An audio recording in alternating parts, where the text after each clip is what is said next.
Hello दोस्तों, नमस्कार। आप देख रहे हैं भोजपुरी स्टार न्यूज़ और भोजपुरी स्टार न्यूज़ में आपका स्वागत है। तो आप लोग कैसे हो? उम्मीद है कि आप लोग बहुत अच्छे होंगे। तो आज सुबह 6:30 बजे खेसारी लाल यादव जी का बहुत अच्छा ही एक गाना आया है, जो आज पहली बार सुनने को मिल रहा है। जो बहुत दिन बाद कल्पना जी के साथ गाना आया है खेसारी लाल यादव जी का, और वो भी बहुत मस्त गाना है। तो उस गाने का नाम बताते हैं आप लोग को। तो उस गाने का नाम है बिजुरिया, जो बहुत ही मस्त सॉन्ग है ये।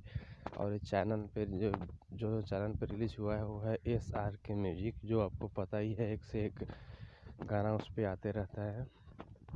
तो बहुत ही बवाल गाना है बिजुरिया सॉन्ग, जो खेसारी लाल यादव जी है और कल्पना जी गाए हैं।